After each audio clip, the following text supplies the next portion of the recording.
let's talk about your thoughts overall on the situation in Israel and Syria, and whether or not the landscape has changed in the Middle East over the last week. I think potentially it has. There is a window of opportunity, and a lot of people are hoping that our friends in Israel use it to deal a death blow to groups like Hezbollah. So yes, I mean, the bottom line with Israel is always the same. They will do whatever it takes to make sure their nation survives, and that's a good thing. And Iran is overextended. That's why you're having these protests inside Iran. They've been kind of doing their own neocon adventurism all across the region, from Yemen to Iraq to Syria, and they're overextended and they're taking risks, and potentially they don't have the capacity to back up what they're doing. And so this could be a golden opportunity for Israel and her friends like America, at least America under the Trump administration. So police have recommended that Benjamin Netanyahu get indicted for the corruption. And is this something that you think could derail some of these policy initiatives that are taking place? No, I don't. I really don't. I mean, it's something that the cabinet and Bibi have to deal with, but it is really part and parcel of the rather unique political landscape that is modern Israel. So they can compartmentalize these issues. These kind of investigations shouldn't and won't derail national security functioning in the state of Israel, especially when you realize this is a nation that every single day since its creation after World War II has been fighting for its existence. So no, they can walk and chew gum at the same time, Alex. Yeah, I think so too, and hopefully here's one thing I've been trying to understand, Dr. G, which is that it seems like what Israel did, just the emphatic nature of their reaction to having their airspace breached by Iranian and Syrian, really a joint effort there. It was so powerful and strong to me, and I'm not seeing anyone give them any credit for that. It is being interpreted as sort of either business as usual or Israeli aggression. To me, it just seemed like an incredible signal of strength, and I'm not seeing that being portrayed in the coverage. And I wanted to see, am I wrong about that? Yeah, it is absolutely a beautiful example of decisiveness in the interest of national security and national survival. But Alex, I think that was perhaps a leading question or a rhetorical one, when most of the media is gushing over the woman who's in charge of North Korean propaganda. That's right. In a country where 10 million people are on the verge of starvation. We're back in the 1920s and 30s with Walter Duranty singing the praises of Stalin and his beautiful society. So it's as if we're in a time warp. Reality is not what the media would have you believe, and that's why your show and Breitbart are so important, because it's that escape valve to reality. Yeah, and Dr. Sebastian Gorka is with me. You know his book, Defeating Jihad: The Winnable War. Very enjoyable, and a read that you can get through if you're not a foreign policy expert. It's really, the language he uses is very clear, and so you can follow it even if you're not a super national security junkie, which is I pretty much the highest compliment I can give to such a book.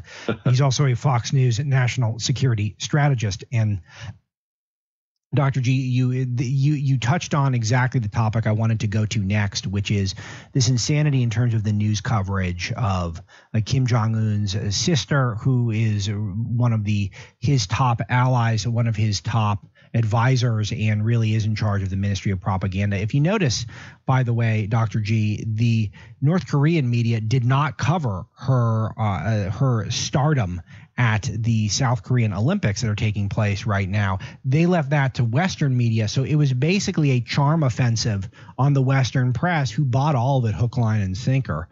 And it is an interesting thing to see, that you would have to be a student of history, as I know you are, Dr. G, to see parallels. But there are plenty of parallels of brutal dictators sending people out on a charm offensive internationally and then having it actually yield results.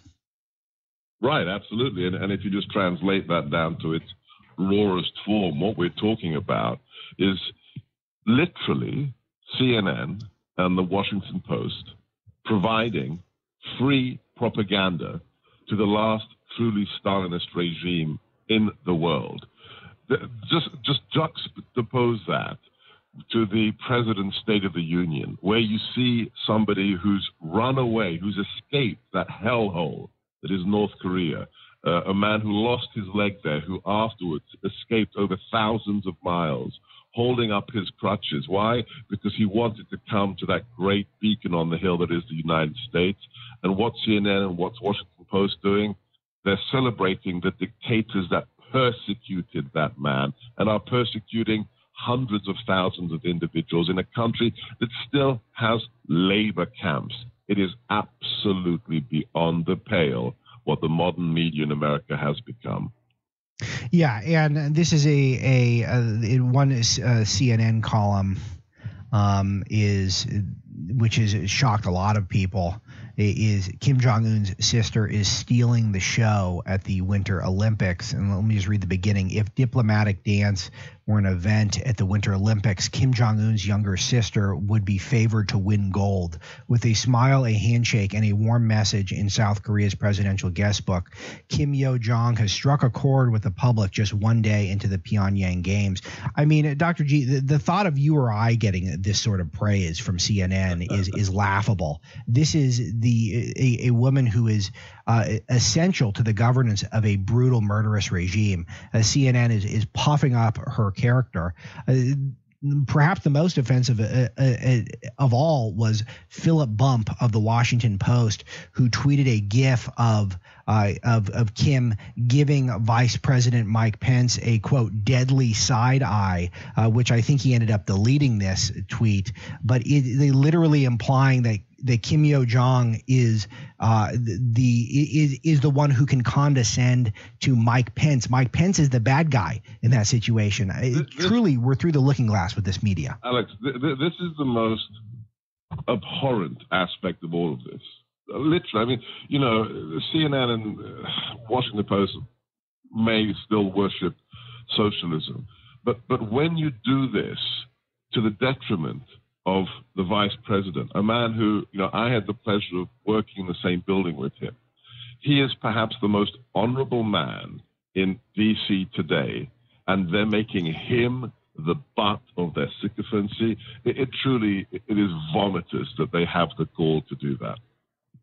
Yeah, and this reveals who the left is in such a clear way. I've had the pleasure of meeting Vice President Pence, and I don't agree with all of his politics because I think he's more establishment than I am. But he's a good man, and he's a decent man, and he deserves a lot more respect than he's given. And that you even see Olympic figure skater Adam Rippon, and I mentioned this yesterday, who is I believe he's openly gay. I think that's the scenario, that he's been taking shots at Mike Pence all week long because Mike Pence has represented the American delegation in Pyongyang.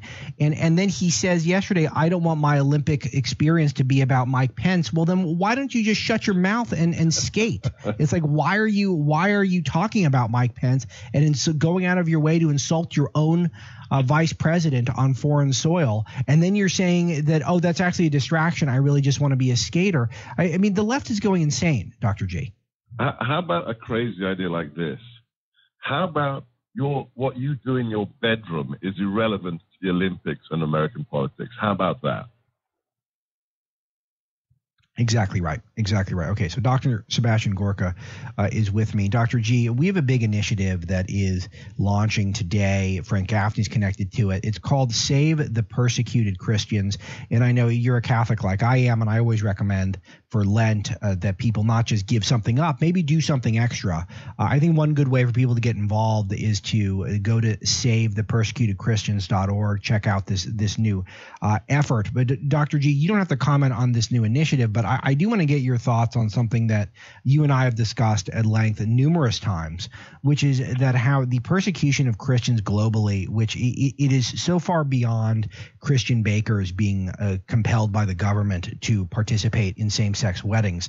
It is not just persecution in the Middle East. It's spreading to China as well. There are hundreds of millions of Christians around the globe who are persecuted for their faith. And again, nary a word about this in the establishment press. How big of a deal is this story? It's not simply about the lack of coverage in the press. That's one thing, but we know the press for what it is. It's really disturbing that I just look at the last 17 years after 9/11 and how there's practically zero visibility for this issue, even amongst churchgoers, whether you're an evangelical, whether you're a Catholic, it doesn't really matter. But I just ask yourself, how many sermons, how many Sunday talks have you heard on the fact that Christians, your fellow co-religionists, are being persecuted daily as you go to church, as you go and grab your coffee afterwards, as you socialize over donuts and coffee in the church hall. People are being targeted for believing in Jesus Christ. That is something that all of America should be energized to do something about, and just heighten the awareness. If you can provide support to initiatives such as the one you're launching today, that's wonderful. But just educate your fellow man and make them understand that, people being persecuted for their faith isn't something that just happened in ancient Rome 2,000 years ago. It is happening right now across the globe, and we should be a part of solving that problem and supporting our fellow believers. Dr. Sebastian Gorka, the former national security editor for Breitbart News and a former advisor to the President of the United States on national security, best-selling author, and also he's on Fox News. He writes at The Hill. He's on the Rebel TV, so he's a busy guy. Thanks, Dr. G. Let's talk soon. God bless. Thank you, guys.